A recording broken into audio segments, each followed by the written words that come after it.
Dieudonné, bonjour. Bonjour Alessandra. Je vous remercie pour cet entretien donné pour un média polonais Wbrew Cenzurze. Wbrew Cenzurze, ça signifie contre la censure. Et en l'occurrence, en la matière, vous êtes passé maître. Pourquoi vous pouvez nous raconter un peu vos ennuis administratifs et qu'est-ce que ça vous inspire que d'avoir un État qui vous fait autant de publicité? Oui. Alors effectivement, j'ai vécu une censure assez inique. Je crois qu'il n'y a pas de parallèle en Europe, puisque j'ai été interdit à peu près de tout. J'ai environ 300 arrêtés préfectoraux, presque autant d'arrêtés municipaux. J'ai 37 condamnations pour des spectacles, pour des blagues. Et je me suis toujours interrogé de savoir pourquoi moi et pas les autres, alors que c'est le propre du rire, évidemment, c'est d'explorer des zones toujours délicates, difficiles. On peut parfois se tromper, aller un peu trop loin sur certains sujets, mais moi, pas plus que les autres. Et pourtant, alors donc j'ai compris que tout cela venait d'Ariane de Rothschild, puisque dans l'affaire Epstein, on a découvert qu'elle avait envoyé un mail à Jeffrey Epstein, qui n'est plus besoin de présenter, un mail dans lequel elle demandait à Jeffrey donc de me faire interdire. Et quelques semaines plus tard, il y a des arrêtés préfectoraux, des ministres, des juges qui se sont mis à m'interdire. Voilà mon histoire. C'est ça. Donc, je pose le contexte pour les spectateurs polonais qui peut-être connaissent pas forcément vos blagues, mais vous en avez suffisamment pour avoir porté justement problème à l'État depuis vos sketchs. Enfin, vous faites des spectacles depuis 1990 et vous avez milité quand même. C'est des spectacles engagés. Vous avez milité contre le racisme et vous étiez ce qu'on dit à gauche, n'est-ce pas, avec la gauche. Puis vos ennuis ont commencé ensuite avec la police ou avec la gendarmerie, avec la justice. Et elles ont culminé sous François Hollande avec justement en 2013 Emmanuel Valls, oui. Qui était alors Premier ministre. Oui. À ce moment-là, votre combat avait rejoint apparemment celui de Alain Soral, qui est maintenant exilé en Russie, il a demandé l'asile politique là-bas. Est-ce que vous pourriez un peu nous expliquer pourquoi l'État vous en veut autant? Je crois avoir résumé la situation, je ne savais pas, et on est évidemment critiqué, montré du doigt comme étant des complotistes jusqu'à ce qu'on obtienne des preuves. Moi je sais que ça vient d'au-dessus du système politique et médiatique, ça vient des financiers et notamment de la banque Edmond de Rothschild. Emmanuel Macron est un ancien salarié du groupe Rothschild, et donc en France, ce sont eux qui organisent la censure. Je l'ai découvert grâce aux révélations du dossier Epstein. Aujourd'hui, si vous voulez, les politiques, les policiers, les médias, les juges, tout cela, ils ne viennent, si vous voulez, que confirmer les décisions qui sont prises au-dessus de ce système-là. C'est l'argent. D'accord. Et c'est comme ça qu'aujourd'hui, moi, je peux maintenant voir et comprendre un petit peu ce qui m'est arrivé. Mais parce que on comprend pas ce qui vous arrive. Je veux dire, j'ai envie de dire, tout le monde se moque de l'argent. Tout le monde peut faire des blagues dessus. Mais vous avez dit une fois, vous avez relevé les paroles d'un poète antillais, Aimé Césaire, qui a dit: vous risquez de vous attirer des ennuis, Dieudonné, si vous mettez à plaisanter avec la cause des Noirs. Oui, en fait, avec la souffrance de ce peuple, dont je suis effectivement un représentant. La souffrance noire, c'est la souffrance d'un peuple résilient qui a traversé les pires épreuves. Je suis un homme donc d'origine africaine, chrétienne. Je le précise parce que je crois aussi que cela vient aussi de cela. C'est-à-dire que les chrétiens sont quand même les adversaires déclarés aussi de ce groupe Edmond de Rothschild et de manière générale d'une partie des des gens qui tiennent les médias, l'argent. Et donc, voilà, ces deux choses associées, c'est-à-dire descendants d'esclaves et chrétiens, ça fait beaucoup pour ceux qui sont effectivement, selon moi, rien n'a changé depuis Jésus-Christ. Les marchands du temple ont pris le pouvoir. Et donc, les politiques ne sont que des comédiens, des artistes. D'ailleurs, dans ce mail, Ariane de Rothschild me définit comme il existe en France un homme politique, Dieudonné. Donc c'est donc bien que pour elle, tous les hommes politiques sont des humoristes, des comédiens, des saltimbanques. D'accord. Et vous, vous êtes un professionnel de la comédie et vous vous apprêtez à passer en politique? Alors non. Non. Enfin, oui, j'accompagne la candidature de Francis Lalanne, qui est un artiste. Donc c'est vraiment un groupe d'artistes qui, désespéré du discours politique ambiant, eh bien, a décidé de proposer une alternative artistique. Donc moi je suis inéligible, lui ne l'est pas, et donc j'ai décidé de jouer le rôle de la première dame. Il voudrait que je sois aussi Premier ministre. Donc voilà, il va faire un gouvernement provisoire, mais le candidat, oui, c'est Francis. Donc vous allez la voir tout à l'heure. C'est ça, parce qu'en 2017, il y a probablement des élections, il y aura des élections présidentielles et vous annoncez déjà votre candidature. Il faudra encore que vous ayez les 500 parrainages. C'est ça. Alors, c'est engagé. Oui. Moi, je pense que dans mon esprit, tout cela est une performance artistique. Est-ce que il y a beaucoup de gens qui ne vont pas voter en France? Peut-être qu'ils se déplaceront pour quelque chose qui n'est pas de la politique, qui est une performance artistique, c'est-à-dire ridiculiser, rire avec la posture sérieuse de ces gens qui sont les gens les moins sérieux qui soient. Et donc on va rire. Moi, j'étais pour non pas présenter un programme, mais dire que le programme c'est une surprise, parce qu'au moins on ne ment pas. Et puis bon, Francis, lui, est plus politique, il est poète et chanteur, et donc c'est un humoriste et un poète qui se mettent ensemble pour s'approprier cette scène des élections présidentielles, qui est une scène, pour moi, comique, parce que tout est arrangé et rien ne changera.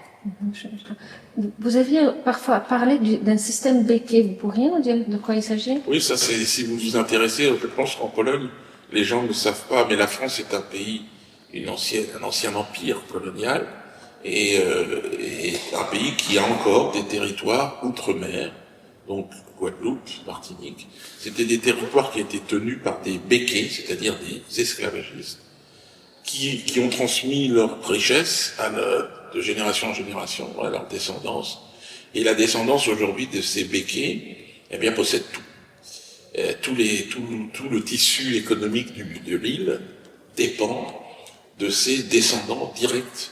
C'est comme si vous aviez la famille Göring, Himmler, et j'en passe, qui détenaient une région en Bretagne ou en Provence. En fait, Césaire résumait bien. Il disait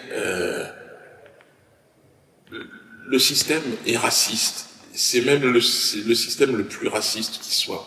À l'époque où on critiquait Adolf Hitler, les Noirs n'avaient pas le droit de vote, de s'asseoir dans un bus aux États-Unis. Donc Hitler, les Blancs d'occidentaux, c'est leur histoire. Et puis il y a l'histoire des Noirs. Voilà, c'est une autre histoire. Et j'espère qu'il y a une histoire qui nous rassemble tous. C'est l'histoire des chrétiens. Voilà. Au-delà des chrétiens d'ailleurs, parce que c'est pas le groupe, parce que Jésus pour moi n'appartient à aucun groupe, mais je pense qu'il a une parole qui peut fédérer l'ensemble en fait de l'espèce humaine, qui soit musulman, qui soit grec, bouddhiste. Justement, ça me fait penser à certains de nos historiens, des historiens polonais, placent le début de l'État polonais lorsque un de leurs princes est devenu le baptême, a fait un baptême chrétien, et ils indiquent que l'État s'est fait justement pour lutter contre l'esclavage. Pourquoi? Parce qu'il y avait des marchands qui venaient de l'Orient et puis qui prenaient des gens qui chassaient, d'où le mot esclave ou slave en anglais, c'est ça. Et l'idée c'était de s'organiser pour faire face, pour faire de la légitime défense.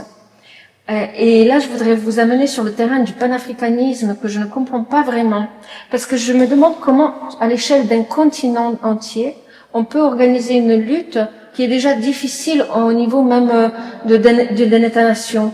Par exemple, il y a tellement d'États dans l'Union européenne et les souverainistes qui souhaiteraient en sortir. Pourquoi vouloir un panafricanisme?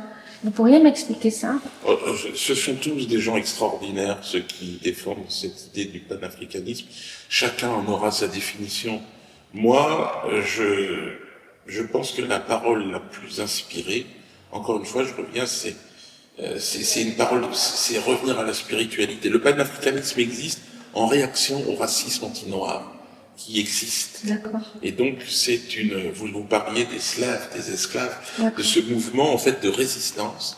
Parce que l'on soit noir américain, africain, dans les Caraïbes, jusqu'en Polynésie, ou même en La Réunion, ou encore même en Australie, la condition des Noirs est toujours la même partout. Alors, on dit panafricanisme, moi j'irais plus loin, peuple noir. D'accord. Et aujourd'hui, je pense que en Europe, il y a un peuple blanc qui ne se rend pas compte. Il suffit de constater que les populations les plus pauvres de la planète sont les populations noires. Pourquoi? Et tous nos leaders, tous nos intellectuels ont été tués systématiquement. C'est un programme méthodique, organisé. C'est pas le hasard, c'est pas parce que l'homme noir est moins compétent ou moins intelligent. Non. Et la preuve, c'est que ce soit il y a plein d'inventeurs, énormément d'inventeurs noirs, de savants, d'intellectuels, pas moins que chez les autres. Pas plus. L'homme noir n'est pas plus, mais pas moins. Et il a développé, ce peuple, une sensibilité très puissante. On le voit dans la musique, avec des personnalités comme Bob Marley ou Michael Jackson, qui ont exprimer ce panafricanisme de manière artistique, d'autres de manière sportive. Et il y en a qui tentent de le faire de manière politique. Donc ce sont des ce qui se passe en ce moment avec le capitaine Traoré, c'est extraordinaire, c'est plein d'espoir. Moi, je participe évidemment à l'AES et à ce mouvement que je soutiens mais pleinement parce que c'est un mouvement magnifique, panafricaniste. Je comprends. Oui. D'accord, je comprends. On parle des États associés du Sahel. Oui, c'est ça. D'accord. Et plus largement, d'accord. Moi je ne tweete même pas à l'Afrique. C'est parce que vous avez raison de préciser que les frontières, c'est quelque chose qui évolue avec le temps.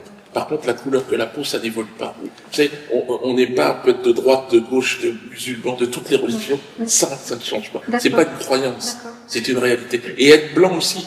C'est quelque chose aussi, et il y a aujourd'hui un retour en Europe des gens qui sont fiers de leur histoire, de leur peuple, et ils ont besoin de leurs racines. Ils se sentent aujourd'hui colonisés quelque part, submergés par une immigration qui ne correspond pas à leur culture. Et ça aussi, je le comprends. Et il faut essayer de le comprendre de l'autre côté. Voilà. Et je pense que chacun chez soi est Dieu pour tous. Et on peut voyager, et tous les Blancs sont les bienvenus en Afrique, mais chez les Africains.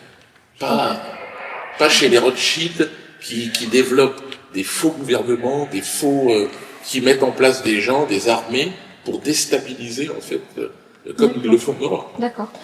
Une dernière question. Je rebondis sur ce que vous dites par rapport à la génétique.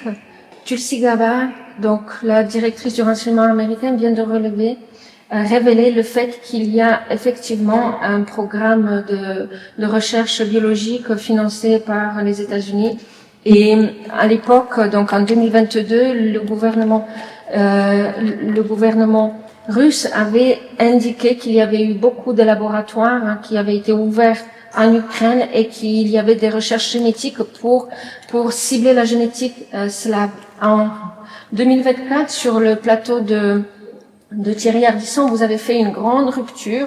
Vous avez invoqué donc la Kenyane Wangari Maathai, qui avait dit à l'époque que le sida venait probablement d'un laboratoire et qu'il avait été inoculé exprès à la population noire pour probablement limiter les naissances ou autre. Enfin, est-ce que vous pensez qu'il y a matière à ce que ce genre de questionnement soit relancé?